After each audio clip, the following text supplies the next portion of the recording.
Hey, Crawl Spacers, welcome to our tribute of legendary artist Sal Buscema. We got some sad news earlier this week that he passed just a few days short of his 90th birthday. And over the years, he's been very kind to me, very kind to the Crawl Space, and I want to honor his memory by producing this tribute show. I first met Sal back in 1979. I was 4 years old, and he penciled the very first comic book that I picked up off the spinner rack. It was Marvel Team Up, Annual #2. That's an Al Milgrom cover, but inside, I will never forget Peter making out with Sissy Ironwood was his very first image on that very first page. And those were my two favorite characters then. They're my two favorite characters now.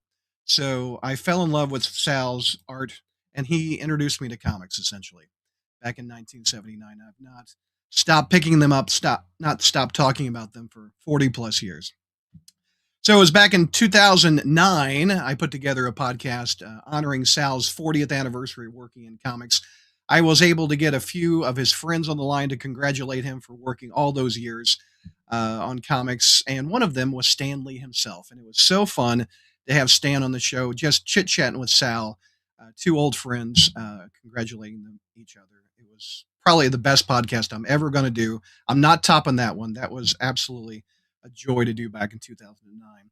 I also had a chance to talk to him in 2020. We had Tom DeFalco on, we had Ron Friends on, and Sal, and we were honoring Spider-Girl. We had some Spider-Girl cosplayers on, and they were sharing their love of that character. And Sal was so humble, and he was always surprised how many people loved him. He shouldn't be, because there's so many of them. And that was just a fun show to do. And the most recent time I got to talk to Sal was back in 2023. We did a podcast honoring Tom DeFalco's 50 years in comics. And Sal was kind enough for me to call him up on the phone. I think I called him during dinner. He said, "Call me back, kid, in about 10 minutes and we'll record something for Tom." And we played that during that show for Tom DeFalco. I always found Sal to be very humble and appreciative of his fans. So I wanted to honor his legacy, the spectacular, incredible man, use all the adjectives for him.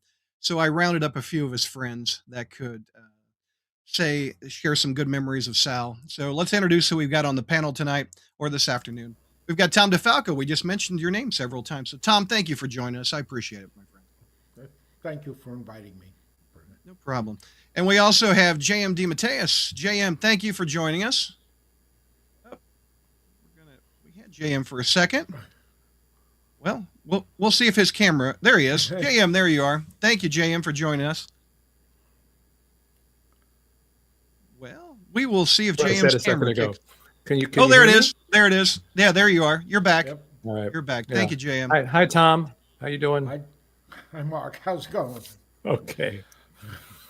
And we also have Danny Fingeroth. Well, welcome, Danny. Nobody told me about this. Then what are you doing here? What are you guys doing here? Oh my God. And we have Roger. We also have Roger Stern via phone. Welcome, Roger. Hello there. Hey, Sorry, I can't be there on screen, but this is the best we can do. I apologize for not having a faster internet connection. It's okay. I'm glad you're here. Basically, we're just going to share our thoughts. I mean, you guys have worked with him for decades, and I thought it'd be if we could go around the horn. Tom, why don't we start you off since you're the first box up there? Your favorite memory of Sal. What's some favorite memories that come to mind when you think about working with him? Well,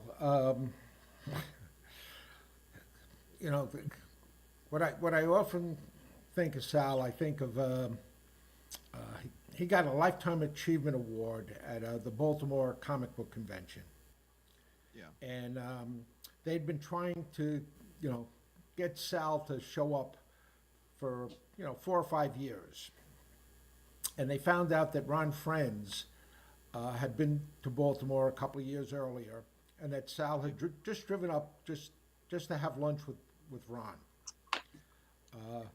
So they, called up Ron and said, "We're going to give Sal a Lifetime Achievement Award, and we'd like you to present it." And Ron was thrilled, and he felt honored by it, and said, "Absolutely." And then they called up Sal and said, Ron Friends is coming all the way up here to Baltimore to give you an award. Will you show up for it? They basically used Ron as a stalking horse to con Sal into coming, and then they eventually conned me into showing up too. But Sal, time and time again, someone would want Sal to do some work, and they would call up Sal, and Sal would say, "Yeah, I'd love to do it, but I've forgotten how to pencil." Yes, he would often tell me that he forgot how to draw. I never believed him, and nor did anybody else. And then he would then con, Ron into drawing, doing the penciling. And then a lot of times they would then con me into doing the writing.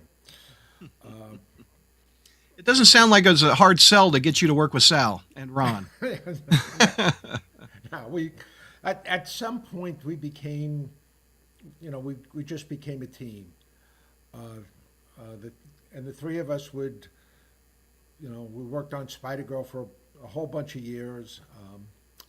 Ron reminded me that the first time he recalls the three of us being teamed together was Kickers #1, which, Ron's got a better memory than I do. But, Sal was a member of the family. Anytime I knew he was going to be in New York for a convention, I'd stop by and, we'd get together and have lunch or dinner or something like that.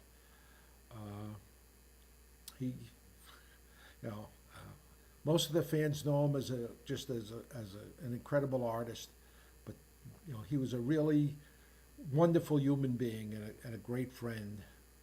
And, all of us who actually knew him, we're just going to miss the guy because he was always a barrel of laughs.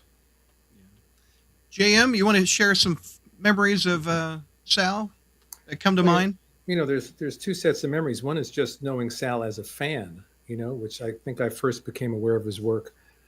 I think Avengers was one of his first big penciling gigs at Marvel. I probably knew his name from Ink and Silver Surfer, but what I remember is usually when you see the name of a new artist on a book, you always know there's a growth curve. I've never seen this guy's work before. He's okay, but he's got somewhere to go. And I remember Sal from the get-go. As soon as I saw his work, I fell in love with it. Whatever he was on, he always delivered at the top of his game right from the very beginning, which is an amazing thing, because most of us, we have a big growth curve. Although, he did continue to grow as an artist, but that just meant he just kept getting better and better and better. And the other half of that is getting to work with him as a professional, and especially the 2 years I worked with him on Spectacular Spider-Man, which remains just one of my favorite collaborations of my entire career. I often say that, you can't create chemistry between a writer and an artist. It's either there or it's not. It doesn't matter. You could be best friends and love each other and put the work together and it's going to be awful. With Sal, it was like first page, first panel, something clicked chemically between us. And my stories had him raise his game, his artwork had me raise my game, and we just kept doing that for 2 years, and it was magical. But the best part of it was, you can work with somebody and have that chemistry, and maybe not particularly care for them or get along with them, or maybe even never even talk to them in the course of your working, and your editor does it all. But Sal was just a really, really wonderful person, so it was always a joy to get on the phone and talk to him. I used a word to describe Sal that I've only used to describe two people. Once I was on a panel years ago with Will Eisner at a convention, and I'll use the same word to describe Sal. He was a gentleman. No one of our generation is a gentleman. Whatever we are, the word gentleman just doesn't apply, but he is from a generation where someone could be a gentleman. I mean, the way he carried himself, the way he spoke, the way he interacted, he was a true gentleman. He's decades older than me, and I'm sure we all had the same experience. He was never like, I'm the professional and you're the new kid. There was nothing like that ever with Sal. We were creative equals, and I had such a great time working with him.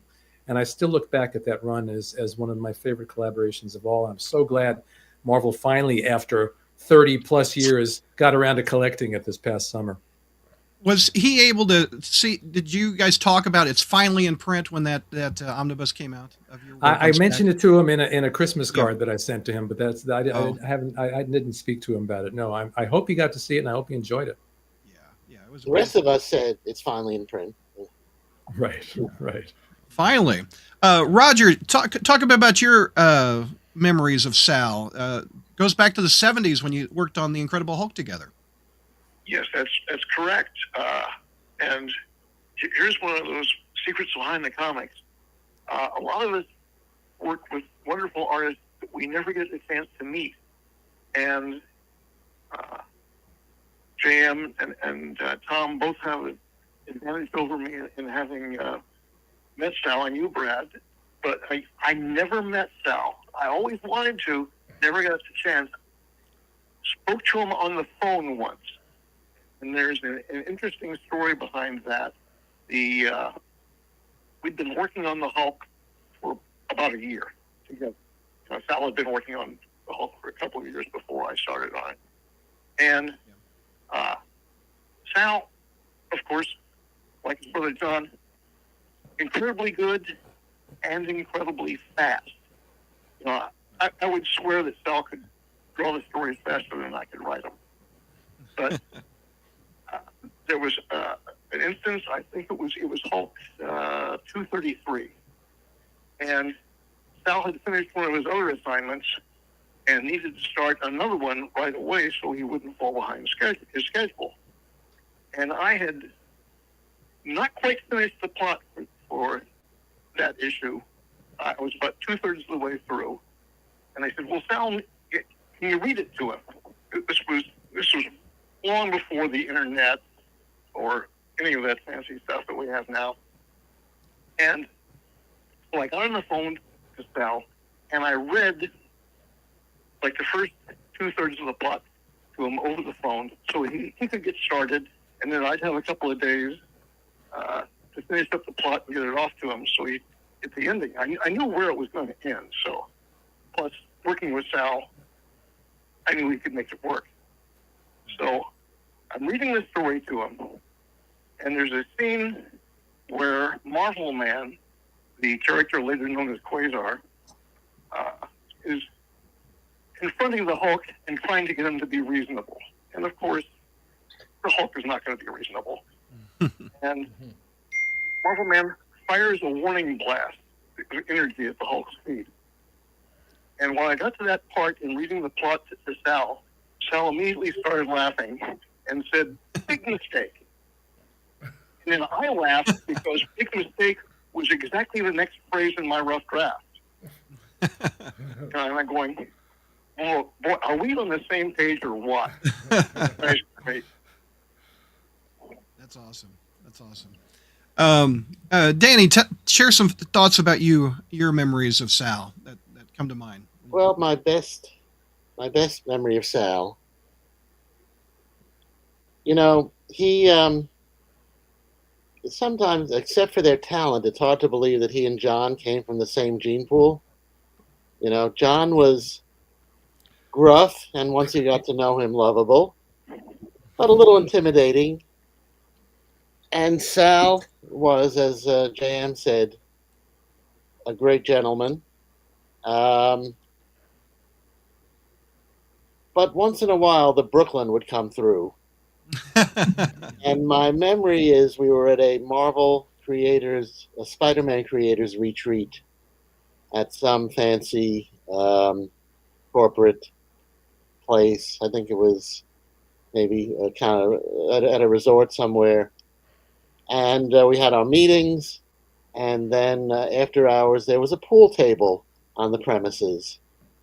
And, everybody was playing a friendly game. I imagine there was some wagers made. But then I witnessed Sal doing things with a pool cue and a ball that made me very glad that I did not choose to participate in that game, because Sal was one of those guys who, as I recall, could say, "I'm going to hit the ball with the cue and make it stop at that spot," and the ball would indeed stop at that spot.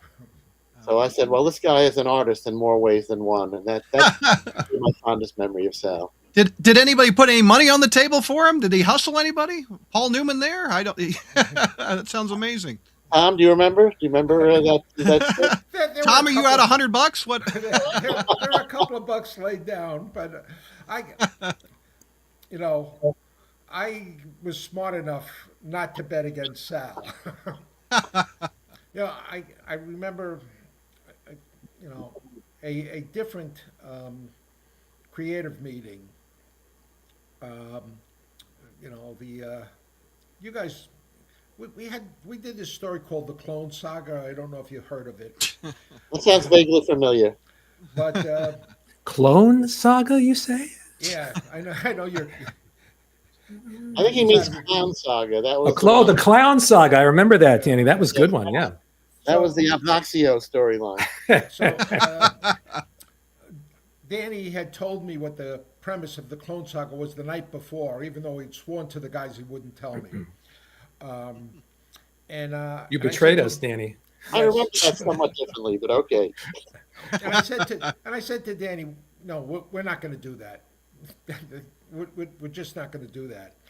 And he said, well, the guys who really want to do that, they're really, you know, they're really committed to it. Said, will you tell them that we're not going to do it? I said, sure, I'll tell them. And I showed up the next day, and and they all suspected Danny would have told me. And I was saying, you know, guys, I really don't think we should go down this path. And most of the guys had these passionate speeches about why we should do it. But the speech that really got to me was from Sal. Sal was very passionate, explaining to me how this would, you know, really invigorate the Spider-Man line and something nobody expected. And I'm thinking, if Sal Buscema is that committed to this story idea, we have to do it. Because if he's passionate about it, all the readers will be passionate about it too. So, you know, I often blame the Clone Saga on Sal just because of his passion for it. And I think I never, or if you said that, Tom, maybe it was one of those many times I wasn't listening to what you said, but I don't remember ever hearing that story. But I will tell the audience that's the G-rated version of some of the dialogue that went on in that story. It was you see us at a convention. You can But get the kicker to that story was Tom, who came to that meeting to tell us we couldn't do it, ended up being the writer on Spectacular Spider-Man as a result of that meeting. We convinced him not only to do the story, but to join us as one of the writers. well, again, Sal.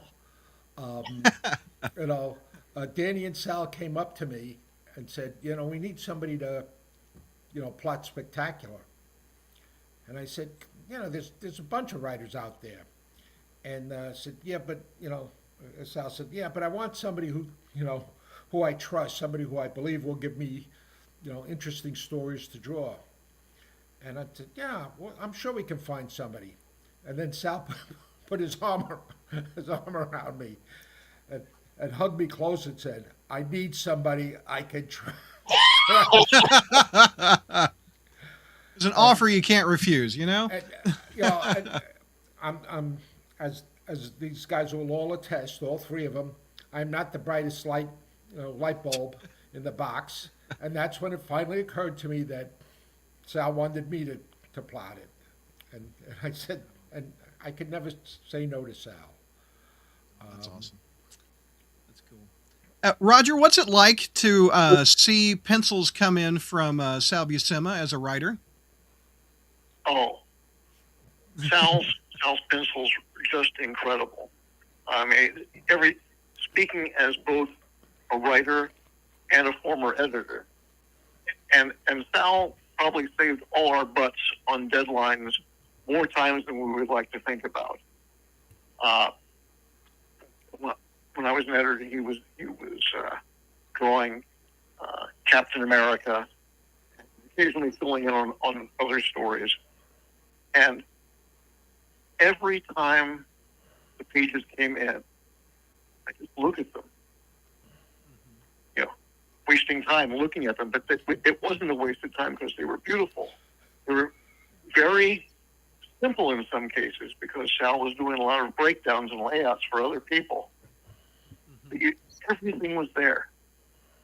Everything was there that was in the plot, and it was better.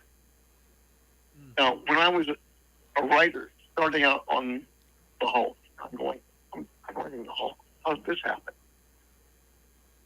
You know, no matter what screwball thing I would come up with, the story, Sal would draw it and make it work. When I wound up taking over the Avengers, you know, I needed to pull a lot of different elements together from the storyline that had already been ongoing. And I came up with this plot plan. There's a lot of stuff in this. And Sal's going to draw it. Sal's going to draw it. It'll all work. And it did. I mean, there must have been like 24 superheroes in the story. And the life story of Henry Pym. And he made it all work. And it looked great. And it was a joy to write because not only was everything there, you left me a lot of room for copy. And when you've got a couple dozen characters on panel, they were off at the mouth a lot. Yeah. Sal always came through, and it was always great. That's awesome. That's awesome. JM, do you remember some art coming in that just floored you? Well, I've told this story many times because it's worth telling many times. It has to do with Spectacular Spider-Man 200. We'd been building up this Harry Osborn Green Goblin story for 2 years. Got to the final concluding issue, which had the death of Harry Osborn in it. So when I get to the death of Harry, my plots, I have to go back and say my plots were very, very tight. Page by page, panel by panel, camera angles, suggested dialogue, what's going on psychologically, emotionally, everything. But the truth is you could give that to 5 different artists, you'll get 5 different stories back. So I get to the end of it, and there's this big sequence at the end where Harry finally dies. He sacrifices himself to save Peter and little Norman, and he dies in the ambulance with Peter's arms. Yeah. So I know that when this art comes in, I am going to have to bring out violins, orchestras, and really ladle it on to just rip everyone's heart out and get them to really feel the emotional impact of this story. Well, you can see what's there. The last 2 or 3 pages of the story, I got Sal's art and I looked at it and I started to write and I started to layer it all. I went, every single thing I asked for in the plot and more is there in this story. So I shut my big mouth and I let the pictures tell the tale. And that's the essence of Sal. The storytelling is so strong. He read the story, he understood the story, he absorbed the story, and he gave me this beautiful sequence that didn't need a single word.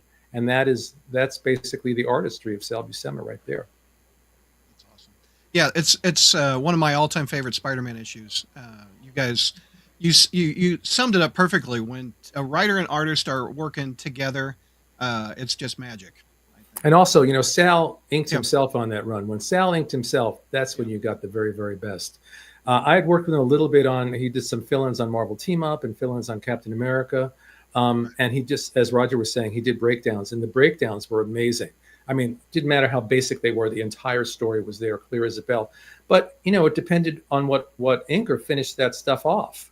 And I think that hurt Sal's reputation at certain points because he didn't always get the best inking over these phenomenal breakdowns. But when he was inking himself, you saw what this man could do. And those couple of years on Spectacular Spider-Man, I think, some of the best work he's ever done. But the truth of the matter is, you want to list the 5 best Hulk artists? Sal's on the list. You want to list the 5 best Spider-Man artists? Sal's on the list. 5 best Captain America artists? Sal's on the list. I mean, whatever he did, he was one of the best at it. And Danny, you had the opportunity to work with him as a writer and an editor. Right. You were talking about this issue that you guys did together with the annual number 15. That's Mike Sexton.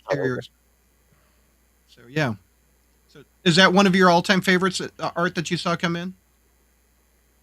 Wow. Well, I've seen a lot of art come in, but I was, it's a great piece. What one of the most admirable things about Sal, is that he didn't stop growing and learning and reinventing himself. A lot of guys are doing this for 20, 30 years. They develop a set of tropes and standard poses, and sort of the life goes out of their work. They're doing it for a living. And Sal, oh boy, you really got the whole issue. I do. I subscribe to Marvel Unlimited, so I've got it up here. Yeah. Then you have to tell me how to find your way around Marvel Unlimited, because they went from being a very easy to navigate site to being very difficult. But well, so I mean, you look at it and it's Sal, but it's also these are his inks also. And I saw that even more when I was editing him on Spectacular Spider-Man, that he just kept evolving and growing and developing, and didn't fall into that trap, which I think is easy to fall into. You know, we've all seen, talented pros who we grew up admiring when we were little kids, and they're drawing the same way 25 years later. Sal just kept surprising you by maintaining, however he did it, enthusiasm for the work, which was so both as that was the one story I had the privilege of him drawing was that Hulk story, and I was able to bring in the Abomination, who was always one of my favorite characters from the early days of Marvel. I mean, just the fact that Stan and who's the artist? I guess like Stan and Gil Kane came up with a character that had like 4 syllables in its name. That's they're not right. There are not many memorable characters, and what a look that was. So, but yeah, that's just Sal. He never grew cynical about it. He took and like I said, got better as the years went on, which is rare. Yeah, look at that story of Danny's, and then look at his inking on Spectacular Spider-Man, and it's almost like a different artist. I remember we did that 3-part Vulture story, and he was experimenting on that story with a slightly different inking style, and I was so blown away by the pages. I remember him telling me that he used to go every week and take a life drawing class. I mean, this is a guy that did not stop. Yes. Wow. And then not only did he take regular art classes, but he was also deeply involved with musical theater. He belonged to 2 or 3 bowling leagues, and way into his 70s, he also belonged in.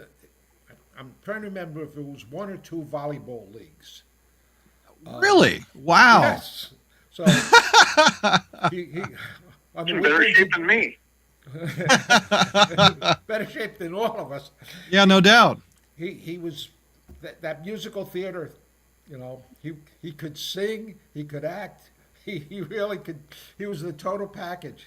Is there a video of him and Fiddler on the Roof anywhere? I would love to see that. Wow. I've got JM. I've got that issue I think that you were talking about with this. We can take a look at how the With the pencils look a Vulture. little bit different. Yeah. I mean, I remember just these pages when they first came in, just phenomenal, absolutely phenomenal. And always, he could Look at that. again. I knew when to shut up and just let it sit there, and that explain. I've heard sorry, Jay. Just let me finish this one thought. I mean, if it was the subtlest emotion, he could give it to you. If it was the biggest action, he could give it to you. I don't know how many times in a plot for somebody else or a script for somebody else I've written the word Sal Buscema punch, because everybody knows what that means. Yes. Yeah. Just beautiful work. And it looks very, very different than that job that he did for Danny, because he just didn't stop growing. Well, and look back at the cover. Well, that's amazing. But look back at the Here's cover. Here, I'll give you the cover. Let's go back to the cover real quick. Yeah, there's your cover. I mean, that, I'm pretty sure there were a lot of artists we would have somebody in-house do a sketch for, but I'm 99% sure that was Sal's own, layout and design. And I'm pretty much all the covers he did for Spider-Man. So, because those are in a way 2 related but different skill sets, the storytelling within a story, but also a cover that people are going to want to pick up off the newsstand, if anybody remembers what a newsstand is, or pick up off the comic book I mean, that somebody's going to Correct. make somebody interested in that particular issue, and not just go, oh, ho hum, another issue of Spider-Man. You know. And as an editor, I wanted to ask Danny: he was obviously dependable? If he's asking Roger, can he do a second book? I mean, he's fast and dependable, I would think. Fast, dependable. I never heard him, you know, be angry. I mean, just the classic, but it didn't seem fake either. It didn't seem like he was putting on a show of being, calm and collected. And there's one particular. There was a Spider-Man annual where the original artist couldn't finish it, and Sal. I mean, the funny thing is, it's literally in the middle of a scene he picked up the next page. It was like somebody reaching their hand out to somebody else, and it just blended. It had the same. I forget who the inker was, but it was the same. And it's just so funny that this other guy was a wonderful artist but couldn't make the deadline. Somebody's reaching out their hand. It's a other artist hand, and then the hand is grasped by a Sal. So it wasn't seamless, but I think most readers would not have noticed it. But yeah, he bailed everybody out.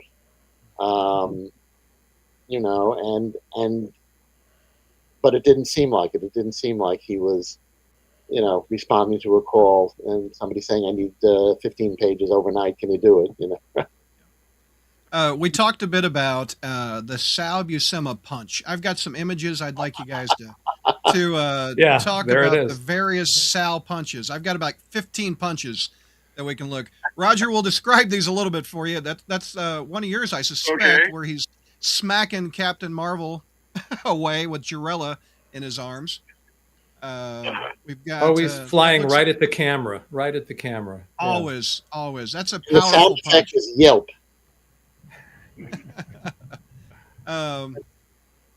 There's Carrion getting a smack. Baron Zemo. Someone should do a book just of these punches. That would be phenomenal. I agree. That's one of yours, JM, right? No, the two before this were not this one.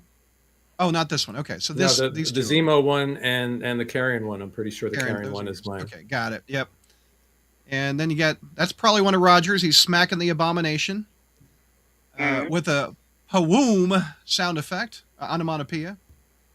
Mm-hmm. Got smacking Electro. There's the cover of that. Just so many good punches over the years. A double punch. Oh, that's a great punch. Is that one of yours, JM? Yeah. Mm-hmm. Yeah. What makes these power? I mean, I'm not an artist, and you guys are writers. What makes this his signature? Talk a bit about that a little bit. It's the energy, and the staging. I mean, the flying at the camera thing, and you always look at the expression on the face of the guy that's getting punched. You know what I mean? Oh, it's not like, oh, I'm a supervillain and someone just punched me. It's like the poor guy is like in agony because of that punch. Yeah. Just great, and always the emphasis lines around there, and it's just phenomenal. And can you go back to that one from the previous one? Oh, the Hulk one. This one? Yeah, this is one of the beauties of comic books, right? That you can't get in the movies, and you can't get on TV, and you can't get in prose. It's that this actual action probably takes a quarter of a second, but in a comic you can have a lovely speech by one of the characters that establishes character and attitude, and it's just that's one of my favorite things about comic books. And when somebody does that, it's great. I think I have a few more punches. I've shown 16 of them, I think, so far. But those are some of the best ones I could find. I think, is there something that he was just so humble? I found when we were on that show with Stanley, Tom, where we were honoring his 40th year in comics. It was like when he was talking to Stan, he was just so humble. He's like, I can't believe Stan's talking to me. I can't believe the fans are loving what I've done over these years. What is that humbleness? I mean, was he always like that, or? He was like that as long as I've known him. guys like us, we spend most of our lives locked in rooms by ourselves. So They're locked from the outside by somebody else. Is the In your case, Danny, in your case. Yeah. that a lot of times, I remember Mr. DeMatteis once said this to me. After I was editor in chief and didn't have to go to comic book conventions anymore, I stopped going. And I stopped going for about, I don't know, 10, 12 years, something like that. And Mr. DeMatteis said to me, "You should go out to them." And I said, "Why?" He said, "You spend all your time working. You should see how the work has been affecting people." And that's, one thing with, Sal, with all of us, is, we get deeply involved in the actual work because we want the work to affect people. But then we forget that it is affecting a bunch of people. Oh yeah. And we are often surprised and touched by how much it has affected people. When Sal would go to conventions, his attitude was he was going to give a free sketch to everybody on his line. And at one point he said, that he was going to stop going to conventions because his hand couldn't take it anymore. He couldn't do the sketches. And I said, "Sal, you don't have to give these sketches free. Charge $100 a sketch or something like that, and then there'll be less people coming asking." The other thing, I think Sal is from a generation of creators before us. When he was starting in the business, it wasn't exactly a profession that was looked upon with any great respect. So I don't think you expected that kind of praise and appreciation. It's a shock to all of us because it's a very isolated lifestyle that we live, and we sit alone with our imaginary friends. And still to this day, it's a shock and a delight to me when I go back out into the world and I realize that this stuff is impacting people all over the world. I was just in Brazil and couldn't believe the response from people. And you don't think about people in the next city, let alone in another country, reading this stuff. And if you come from a generation where the stuff really wasn't that appreciated, it must be a double shock. So you're working at home, you're alone, you're isolated in your little world doing your work, and then you go out and as Sal Buscema discovers that everywhere he goes there are people that just love him and that the work means so much to them. It's a great thing, but it's also shocking sometimes, as Tom said. Yeah. Yeah. I've got some more images. Oh, go ahead, Roger. Go ahead. Oh, it's like the wonderful thing about Sal. I mean, all through the 70s, 80s, and beyond, I first became aware of Sal when he was penciling the Avengers, working with Roy Thomas. All these other stories along the way, and he worked on Defenders and Marvel Team Up, and he'd fill in on issues of Amazing Spider-Man. And I think he must have drawn just about every Marvel character from like the 70s to the 90s at one point or another. At one point or another, you could pick up a book and there'd be a Sal story in it. And it would be great. And he probably helped Marvel survive the 70s into the 80s because he was always there. He was always great. He was always dependable. At one point, he must have been turning out, 3 or 4 books a month? That's crazy. Tom, I've been following a lot of posts on Facebook, and it goes back to the story that you just said about kids going up to him and wanting sketches. I read, I think in a Sal Buscema fan group on Facebook, a little boy went up to him and said, "Can you draw me a Captain America?" And Sal did it for like 10 minutes or whatever. He turned it out really quick. The little boy looked at it and said, "Hey, can you do the Hulk next?" So the guy has a Captain America and a Hulk framed in his office from when he was a little kid from Sal. And I thought that was such a great story. So he couldn't say no to a little kid. No. Yeah. I've got some more artwork that I want to share, and feel free to just discuss what you see. This is, I think, a commission. Someone asked for a commission of Sal drawing some of his favorite characters, like Rom, and the Defenders is in there, and Captain America and Spider-Man and Hulk. It's a great self-portrait too. It is. It is. Let's keep looking. There's him at the drawing table. You know, there is one thing I wanted to mention. Yeah. You know, for especially on Rom, but also on Spider-Man and other books. Top-notch artists, you know, inkers, people who penciled and inked, really seemed to be vying to get a chance to ink over Sal's layouts. There was something about working over him. I'm thinking especially of Sienkiewicz on Spectacular Spider-Man, but then on Rom, there was, every issue was like another superstar inker. So I mean, I am not a penciler, I found it interesting that all these people seemed really anxious to at least once, if not multiple times, have a chance to ink over Sal. So I don't bring much.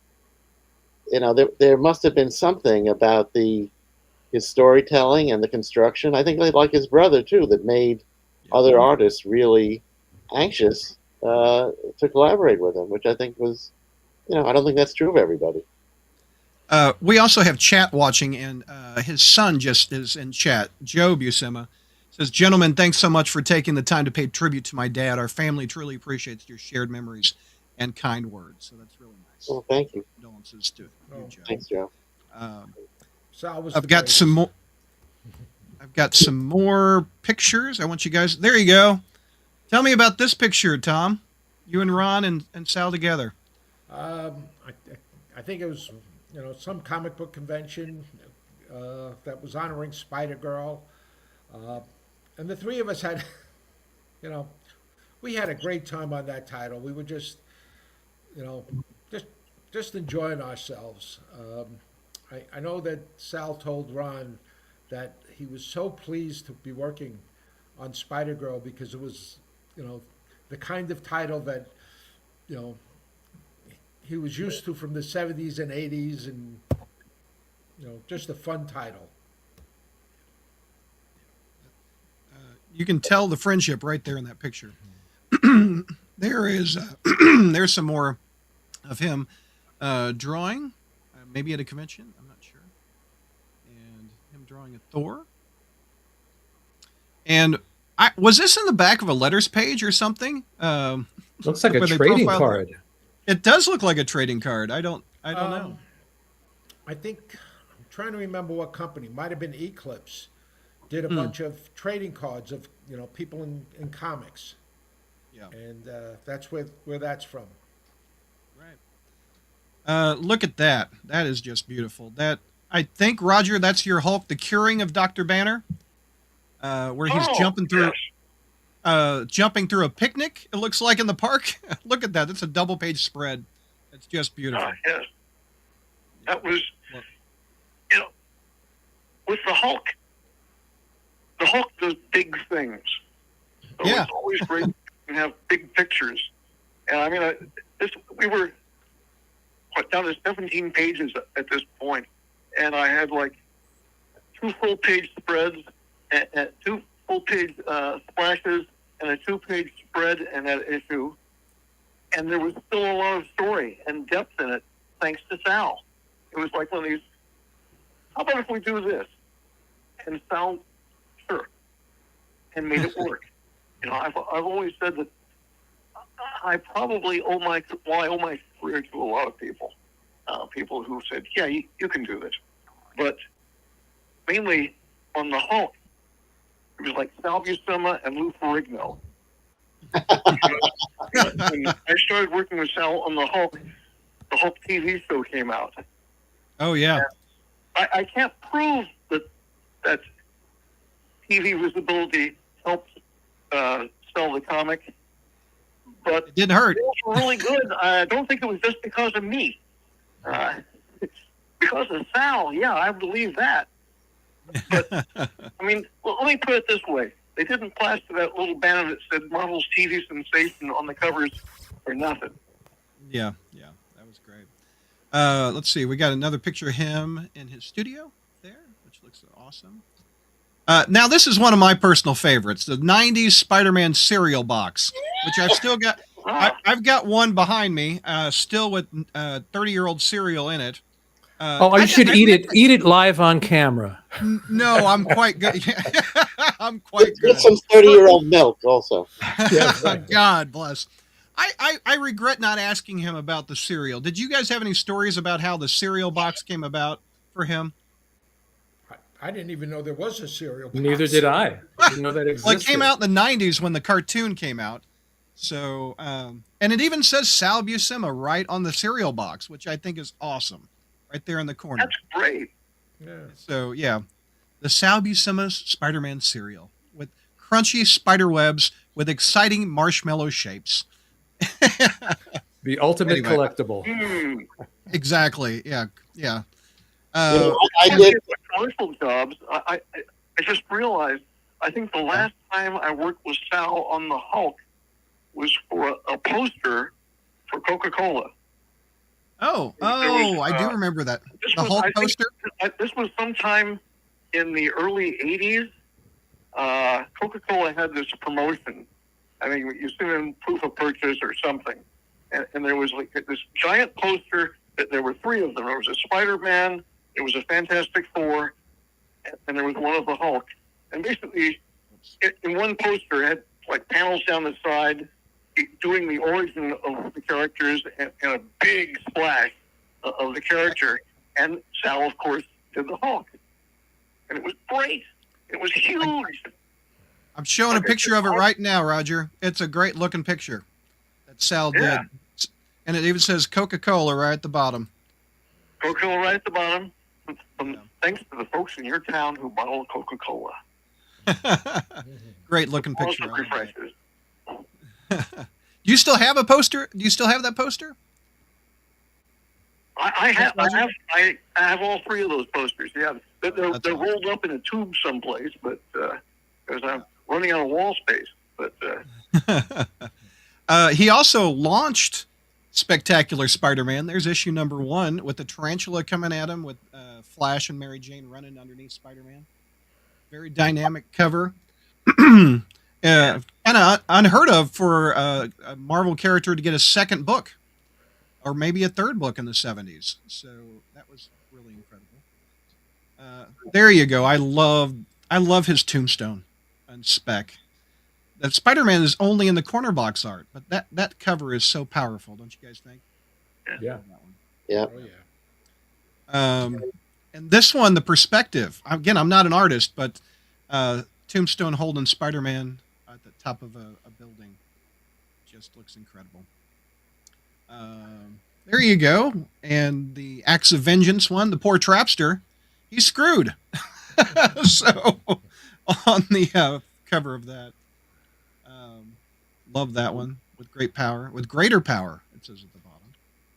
And of course, we've shown the punching of She-Hulk and the Avengers. More Tombstone. Now, Tom, did you write this one? Yeah. I think you did. With Tiger, do I have news for you? With the Mary Jane I'm Pregnant issue. With Spec 220. So, yep. And you guys were talking about Bill Sienkiewicz. I think that's Bill Sienkiewicz pencils over Sal. No, I think did Sienkiewicz pencil that, or is that just him over? Is him inking Sal on this one? I think that's him inking Sal. Yeah, yeah, that's what I think too. Danny, do you remember Sienkiewicz talking to you about how he wanted to work with Sal? Or I think it was Mark Powers who brought him on, because Mark, okay. So he it was in my, when I was running the Spider-Man group, but that was a relationship that Mark brought Bill in. I knew Bill, but I wouldn't have thought of him inking over Sal. So that was pretty genius that they did that. We have Matt Lowe's Hulk with Sal penciling the UFOs, who Sal co-created, which one of my favorite groups. It's like the evil Fantastic Four is what I remember them. Yep. Then the Hulk got smart and went to the White House. I don't know if that was smart, but and the Avengers gave him, or the president gave him a pardon. I think was it maybe Jimmy Carter or Ronald Reagan did that. I don't remember what year that was, but that was fun. That's Sal doing all the Avengers in that book. Oh, and then you have the Inferno crossover with Gwen Stacy coming out of the grave and Spider-Man coming out of the grave for Inferno.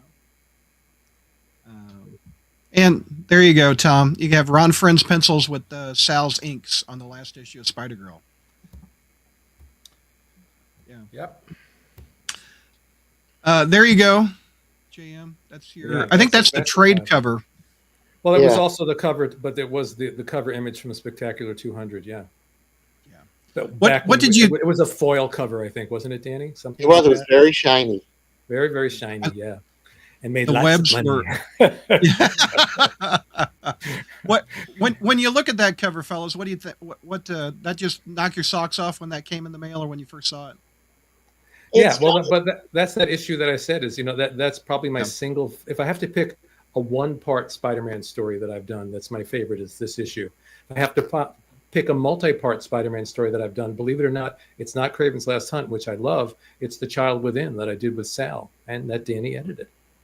It was, like I said, it was magic working with this guy. Well, this cover is really the distillation of Marvel art to that period. You see Kirby in there, you see Ditko in there, you see McFarlane in there, and then you see Sal in there. It's if you had to pick, like, I mean, it's a ridiculous choice to make, but somewhere up there in the top 10, 20 covers that say, this is a Marvel comic. If you want to understand Marvel comics, this is that cover. Yeah, no doubt. We got a few more images. Look at that. Look at I love multiple poses of Spider-Man. Yeah. Oh, I love that stuff too. Yeah. Yeah. It's great. Oh, one of my favorites. I don't remember what issues this is from, but That's the latter part of my run. Yeah. Yeah. yeah, The Death of Vermin Part 1 is where that's from. Yeah. But You I haven't love come that. across my absolute favorite Sal image, and I don't know if you have it there, was Okay. during Maximum Carnage. And there's which is I have to say not my favorite story that I've ever worked on, but I didn't know that. there's a scene now. I love Sal's work on Captain America. He did just absolutely one of the best Captain Americas ever. So we were bringing Captain America into the story, and there's a scene where Spider-Man has basically been beaten to a pulp. He's in Central Park, and I laid out this page. It's like a 12-panel grid or something, and Spider-Man is crawling across the ground, closer and closer to the camera. He finally collapses, and in the last panel, this pair of boots shows up, and then we open up to a double-page spread of Captain America standing there, There you reaching out. That's the one. And Yeah. I just, I wrote that just for Sal, so I could see Sal do a great Captain America. And Mhm. it's one of my favorite Captain America images. It's one of my favorite Sal images. It's just I love that. Just think it's phenomenal. And I think it was Here is- sideways in the comic. Yeah. Yeah. And there he is, what you're talking about, him crawling. Yeah. After being in 5 books, getting beat up in a 10-part crossover. Right. And just beautiful art. And, I love that page. Just so Real. phenomenal. And it's the essence of Captain America right there. Everything you want to know about that character is in that image. holding a hand to Yep. lift you up. Yep, no doubt. I've got some more here. I'll get out of this By the way, that issue 200, I was the group editor, but I think the editor of record is that Rob Rob? Tokar. Rob Rob. Tokar. Yeah. I don't want to get the Rob Tokar fan club by writing the angry That note. was, and we talked about that at the top. That was my first comic I ever picked up, and that was an Al Milgrom cover, but inside was Sal's pencils. And we went through the punches already. So this is just a folder I have of Sal's images. And we haven't even mentioned his work with Walt Simonson on Thor. Which Oh, was yeah. phenomenal also. Yes. That was a hard act to follow after Simonson's legendary run, and he just picked it up and ran, I thought. Mm-hmm. So, Has the American Dental Association ever commented on Sal's teeth? is there? Yeah, there's always teeth flying in there in those punches. Very healthy teeth, though, so they clearly brush twice a day. And he can brush them with a Spider-Man toothbrush. Wow. That makes That's right. That's right. Incredible. There's some They more. were always the chief bad guys. Let me point out. Yeah. This one, I think I don't own this cover. Is a part of bad guys. Yeah. This one I don't own. I think, and refresh me if you guys remember, this is Spectacular 231. I think it was a variant cover, and it came with a cassette, and it's going for like $100 or something. So I saw it on eBay. A The cassette of stopped what? me, right? Yeah, okay, I don't remember what the cassette was. I think it was like a teenage cassette. Of a magazine. I don't know what it was. I've never listened to the cassette, but it was bundled in a bag, and it had this cover with it. So Wow. that's not the standard cover, but it's one of the best looking Ben Reilly or Spider-Man for that matter with Sal. I just love the art on that cover. So that is a great book. and I think that's the last of my images. So I just wanted to share those with you and get your thoughts on those. Also, chat, if you would like to ask some questions to the panel before we go, feel free to put it in chat and we will pop it up. Oh, here, Gary in the Frozen tells me what on the cassette. It came with a cassette with the Ramones singing the Spider-Man theme song. Okay. Wow.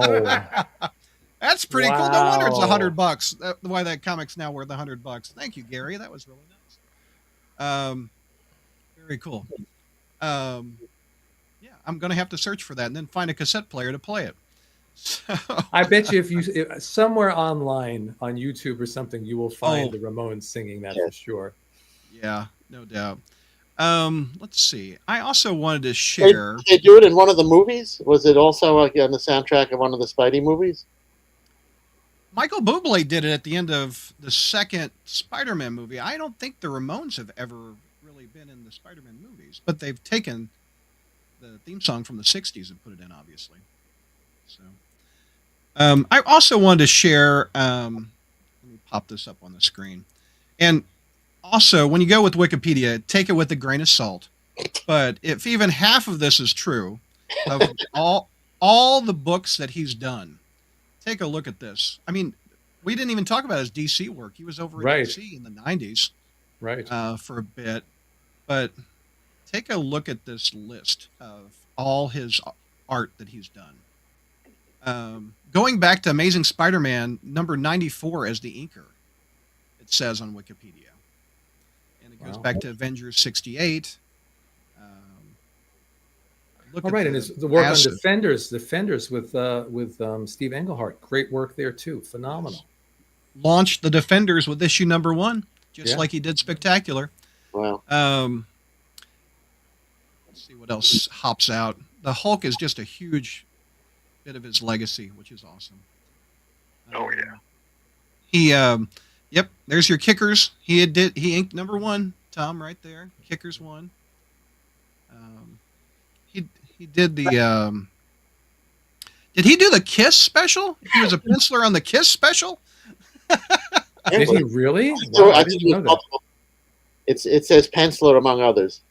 Among others. So he must have done something with Kiss. Look at that. Again, it's Wikipedia, so take it with a grain of salt. But more Marvel team up here. Did also 2-in-1. Let's see. Oh, he was on the Hulk magazine, the Rampaging Hulk, in 77, 78. Right, and that beautiful work he did inking his brother on Silver Surfer. Beautiful work. Yep. Only 4 issues. Also, looks like he was also on Savage Sword of Conan for a couple issues. And big run on Spec. What else stands out? There's his Thor run that we were talking about. Right there. He did a great issue with Peter David, also who he lost way too soon, on Web 7, where Spider-Man is in Nightmare's realm, and the Hulk is chasing him, and Spider-Man keeps changing costumes, black and red, and Nightmare comes in, and that was one of my favorites as a kid. So, and if you look at characters co-created by Sal Buscema, I think this is awesome too. So Captain Jean DeWolf, he created back in Marvel Team Up 48 with, I think, Bill Mantlo is what it says here. Yeah. Carrion, he co-created, it looks like. Graviton, it looks like. There's Dr. Kafka. Ah, Kafka, yes. And if memory serves, that was one of your friends, right, JM? Oh, well, loosely based on a friend, yeah. Yeah, yeah. Uh, Nomad? Oh, yeah. Probably Steve Englehart's Nomad back in the run. And, I love You know, the wicked. let me say something about the Kafka character because it's an important thing too. yeah, I wanted the Kafka character to be a realistic woman, like in her 40s, early 50s. Mhm. And you know, in mainstream comics, when they draw women, you know how they end up.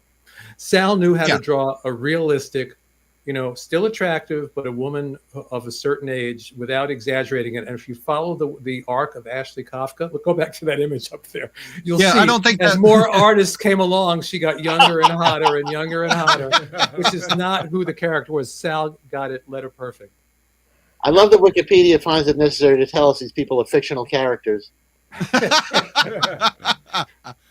Oh, and then they changed the gender of Amazing Spider-Man. Oh, I don't know what the hell they did in that movie. That was insane. Spider-Man 2. Anyway, let's see. Anyway, I thought it was amazing. The list keeps going on and on of the characters that he helped co-create. So, all right, we have a question from Gary in the Frozen to Roger Stern. Did you have an issue number in mind when writing Spider-Man that you planned on revealing the this is a Hobgoblin story, but it's fine. Roger's on the line. That you planned on revealing the Hobgoblin's identity before you left your run, before coming back for Hobgoblin Lives. I'm sorry, I didn't quite catch that. Was it? Did you have an issue? Gary wants to know if there was an issue number in mind when writing Spider-Man that you planned on revealing the Hobgoblin's identity before you left your run. Nothing precise.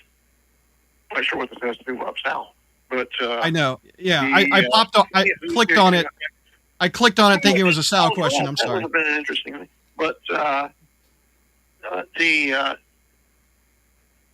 sort of had a general idea that I would go at least an issue longer than Ditko and Romita and Stan had done in revealing the Green Goblin. Although Paul Smith once said I should never reveal who the Hobgoblin was, and maybe he was right. But let's see. anyway, did Sal ever draw the Hobgoblin? Sal's drawn everyone. He must have drawn the Hobgoblin at one point or another. I think we saw some. I think we saw some already. Yeah. Did you guys always work the traditional Marvel method when working with Sal? Is a question we have. I did, but Yeah. I when people hear the phrase traditional Marvel method, they have a lot of distorted ideas of what that is. They think about Stan and Jack, and Stan going, let's bring back Dr. Doom, and then Jack draws 5 issues. You know what I mean? we worked out the stories, and like as I said with mine, sometimes page by page, panel by panel, camera angles, suggested dialogue, everything. So it's not like the 60s thing when you hear Marvel style. But yeah, but as I said before, but then Sal would come and just take everything and bring it to life in a way that no other artist could. Mr. Comic says, for the panel, does everyone have a favorite character that Sal drew that they love? Oh boy, so many. But I'd say whatever Captain he America. drew. I'd say it's Spider-Man. I mean, it's just that he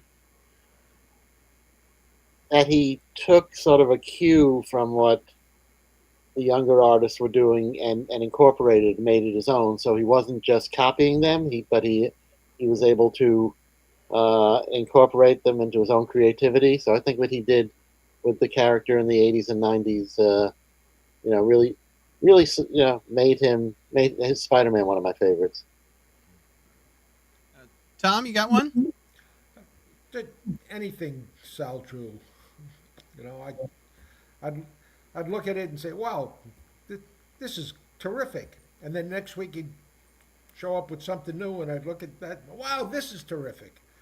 I'm a Liberty gibbet like that. That's awesome. I know with the Hulk, whenever there's every other issue or so, we'd have Banner turning into the Hulk or the Hulk reverting back into Banner, and we'd come to that part in the story, and Sal would find a different way to do it every time. Never rested on his laurels. Sometimes it would be, a figure half turning and then getting bigger, or sometimes it would be a series of small panels. I always left that up to him. And it was always different, and it was always worked. Tom, that was your Marvel nickname, wasn't it? Tom Flibberty Gibbet DeFalco? I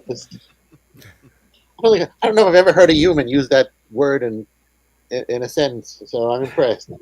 You've got to get out more, Danny. All the kids are saying it, Danny. We have Sal as the artist who epitomizes the Bronze Age for me. Guy Dorian, Sal was the epitome of prolific. He also says that Sal said one of the reasons he didn't want to do appearances anymore was he wanted to talk to kids about comics. But all he got was older guys wanting CGC autographs and such, just collectors. What we have in the chat.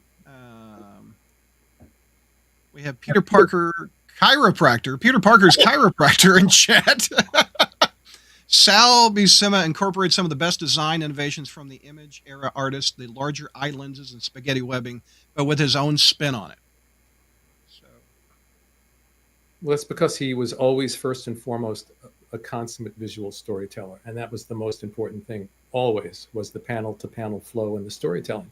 So you could layer anything you want on top of that, but the foundation was the fact that he was an impeccable storyteller. We have Shadow saying, I feel he was the best at showing the emotions and facial expressions. You didn't need words. You could feel it in your core how the character felt just by looking at his art. That's nice.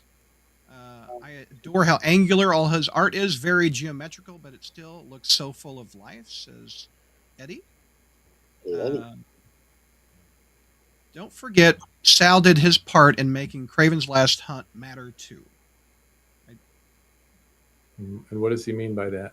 I don't know what that means. Well, The Child Within was a sequel to Kraven's Last Hunt, so maybe that's what he's talking about. Peter Parker's chiropractor's back. He says Sal's Adrian Toomes was perfection, made malice, but rippling with loneliness and regret, sympathetic, but never in a way that took away from his spiteful nature. Let's see. Let's go to the new comments. Okay, here we go. We got the Netta Don says, JMD, you are a legend. I love your storyline. My question is, how did you and Sal come up with that iconic panel of Spider-Man the Green Goblin's mask? It's just pure art. Is that the one? Meaning the one from the one that you showed before with the silent page? Is that what he's? I mean, I don't know if that's what he's talking about. Yeah, I think so. Yeah. How did we come up with that? I don't know. I made it up. I wrote it down. He drew it, and there it was. There you go. But again, That's but it's the same thing I was talking about before. I think that was another silent page, because you think in your head as you especially when you're doing a plot first, you think, you communicate that this is the emotion that you want here. This is what's going on inside them psychologically. This is all this stuff, and then you get this page and you realize, I don't have to explain anything because there it all is. It's so perfectly drawn,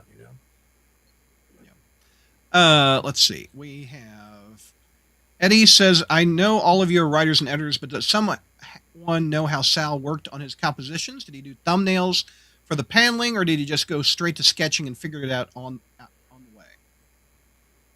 I don't know. I can't answer that. Yeah. That might be a question for Sal's son if he's still there.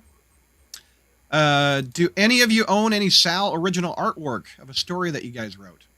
I do. I have a page from Spectacular Spider-Man. It's been hanging in my house for years. Yeah. Which one is it? It's a very quiet page. It's Peter and Mary Jane, a love scene between them, because the dialogue in the love scene was based on a conversation I had with my wife. Beautifully drawn by Sal, and I bought that page, and it's been hanging up there for 30 years. And what's your address, and where exactly in your house do you keep your and what's your mother's maiden name? Yeah. Stop it.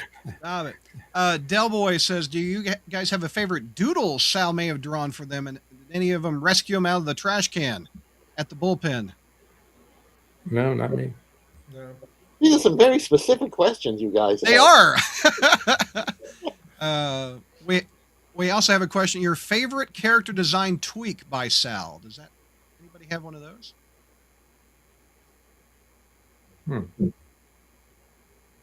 Well, he did when he did. We were speaking about the Vulture before. When he did the Vulture, Yes. he did manage to make a elderly character seem fearsome. You know, I mean, Yes. he did Yes. something dramatic with that. Let's see. Sal's work on the Hulk Crossroads. I think he meant Crossworlds. Crossworlds, yeah, is by far my favorite of anything I've ever seen. I've got some images of that I can share. Let's see here. I will. You have to refresh me what the inker on him that did that work in the 300s. What I think it's Gary Tallock. Yeah, Talia.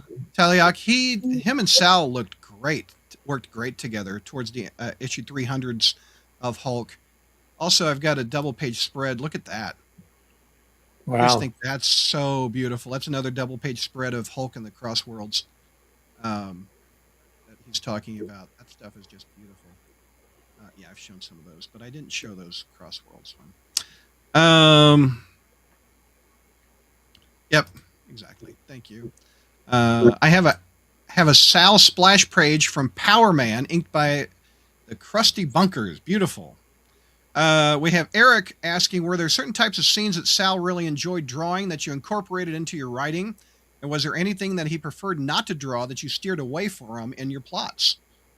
I never had to steer away from anything. You know, the story is the thing. I'm not going to sit there, you know, if an artist specifically wants something and for me to incorporate, that's one thing. But if I'm telling a story, I'm letting the story go. And with someone like Sal, he's not going to say, I won't draw that. Whatever you're going to give him, he's going to bring his A game too. And so I never had to worry about that. And he never really requested anything in particular. He just took the stories and lifted them off the page. Roger or Tom, anything that you knew he loved to do? I know he loved to do the human interactions,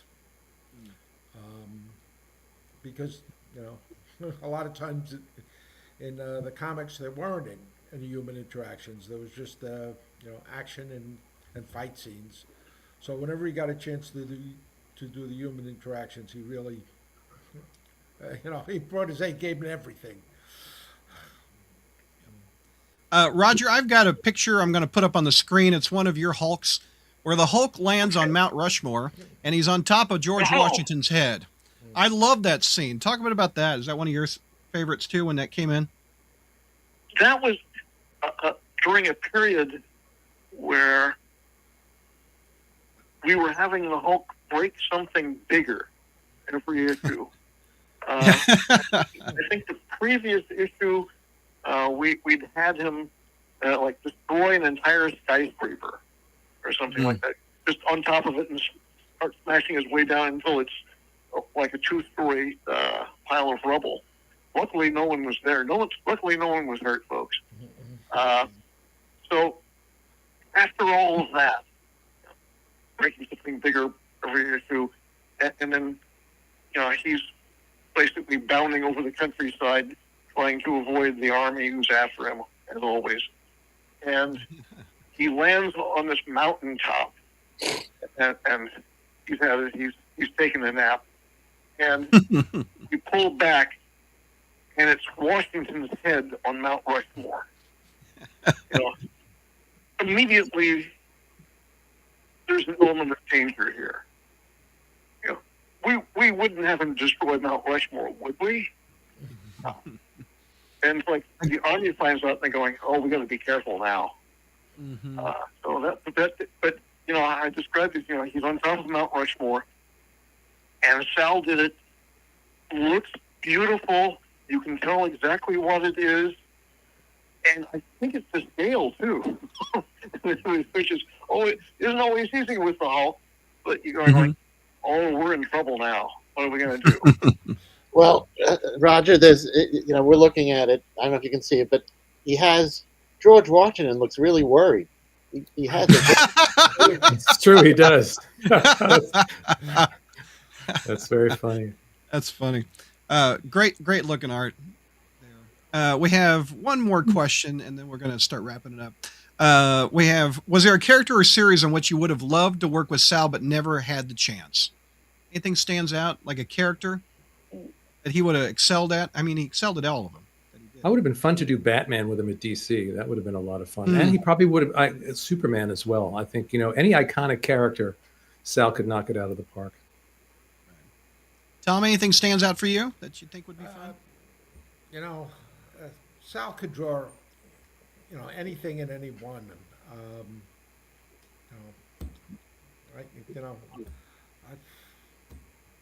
I'm sorry, I can't think of anything off the top. Did he ever do Daredevil? Yeah. He must have. At least once, yeah. Yeah. I also found a double page spread. I think this is Amazing 181, where he did an origin recap, which looks really, really pretty. And again, I put together some images on the Crawlspace article I wrote about him, and I think I've shown everything. Oh, this is, I think, from Rogers also, where, what is that character's name? He's playing chess. Tyrannus or Tyrannus or... Either one, yeah. Yeah. He's got chess pieces of Marvel characters, including Stegron, who I have a love for over here. But he's got the Hulk and Spider-Man and Thor, etc. Even, what's that character's name with the eyeball on his head? The Orb. The Orb. Okay, there you go. That's a fun panel. So, all right, let's go around the horn. Final thoughts on losing a legend. Danny, why don't we start with you? Oh, final thoughts on the episode. Sure. Well, Sal was one of those. There's those of us who make it past our 50s in comics have a good chance of making it to our 90s. Famous last words, right? And when they go, you're always shocked because they're always working till the end. They're always vital towards the end. So, I remember with Erwin Hazen, he was 96 and had been in the hospital 40 times. Erwin's dead. I can't, Jules Fife, all these guys. And Sal was another one. He made it, God bless him, to almost 90. He was drawing, I don't know if he ever stopped, but certainly, inking and penciling and sort of being available for podcasts and stuff. So, again, when Will Eisner died, he was only 87. That's it. When comic book people make it past their 50s, then you're shocked because the lifestyle is such that we sort of think they're superheroes. And it's like, well, they're never going to go. So I was shocked when I heard that Sal died, even though for someone to go a few days before their 90th birthday, because he was just he embodied comics and the joy of it, and it's a world without Sal Buscema is less of a world. Roger, some final thoughts on the episode. Well, we've been talking a lot about how Sal's work was storytelling immaculate, and the power and the dynamism of his work, but also a lot of wonderful emotion and pathos in his work.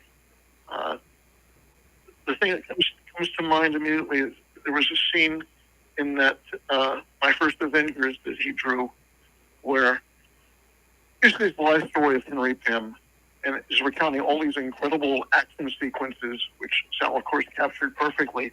But then there was just a panel of him talking to the psychiatrist who's there, and the melancholy on his face. His life has fallen apart at this point, but there's pride, but there's also sadness and the weight of everything that he's been through. And the expression on his face was just it was so easy to write that panel because you could see on his face everything that was going through him at that point. And Sal just did that as a matter of course. He understood it. He understood the story. and he told it perfectly. Tom, final thoughts on the episode? You know, so many times when I think of Sal, I also think of his wife Joan, because she would accompany him to comic book conventions, and you know, I didn't know his sons, but you know, Joan is a real hero in my eyes, because you know, she dealt with the madness of having a comic book person in her life, and that involves a lot of madness, and just a sweet, loving woman who you know, would take care of all of us whenever we were out and about, no matter what silliness we got involved in. And you know, and it's always hard to lose a friend. We are all lessened as our friends slowly disappear. So you three guys better take good care of yourselves. JM, final thoughts? Yeah, Danny used the phrase the joy of comics, that Sal embodied the joy of comics. And he had to have been filled with joy for comics to do the work that he did, to do that much work and to do it so well. You know, the guy loved what he did. You know, I wonder if maybe next to Kirby, or maybe more, did Sal draw more pages of Marvel Comics than any other artist? It's very possible.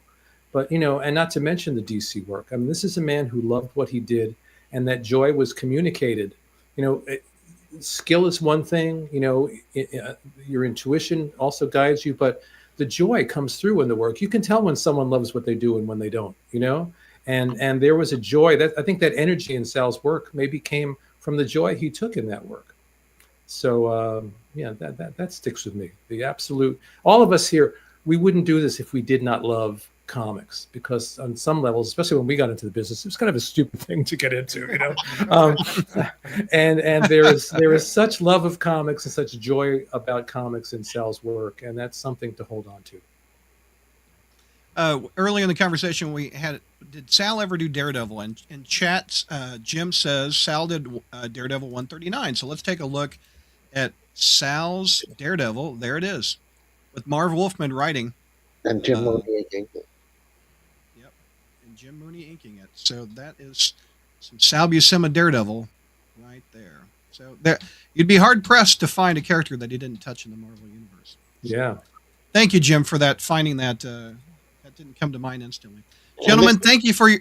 Oh, go ahead, Danny. This would be a perfect spot to have.